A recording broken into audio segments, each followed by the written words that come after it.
Donc, le projet de Frédéric II est celui de rendre les nobles des nobles affinés, cultivés, et des souverains qui soient de véritables souverains. Des faucons, mais si vous me permettez ce jeu de mots que oui. Tout le monde comprendra, des faucons qui ne soient pas des prédateurs.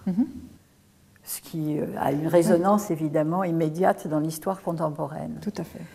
Voilà. Et que Dante exploitera. Ah, voilà, alors on va en venir à Dante, si vous voulez, c'est-à-dire vraiment basculer vers l'aspect plus spirituel de la fauconnerie, dont l'art de gouverner est un moyen terme, enfin, oui. C'est la première application à l'homme d'une technique destinée à l'animal.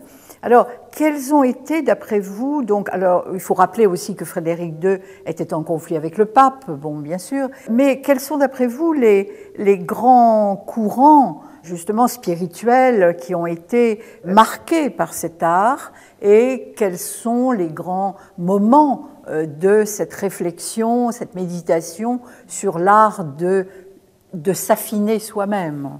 Alors, on trouve dans la tradition de la poésie des troubadours des références à la fauconnerie.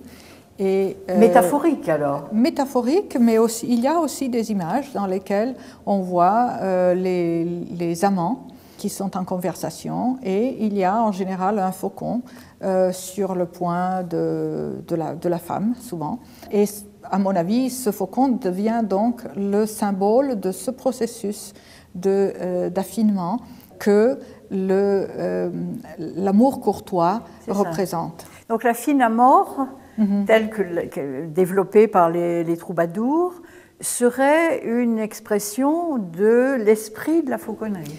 Ou vice-versa. Enfin, ce sont vraiment deux arts qui parlent le même langage.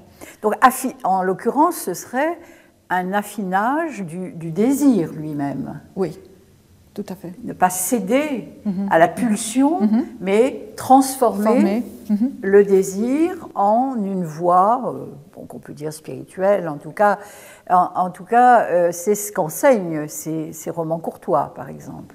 Et on a oublié peut-être de mentionner ça aussi, il y a tout un développement, même dans les traités de fauconnerie, qui dit que l'affinement de l'oiseau ne peut se faire sans amour.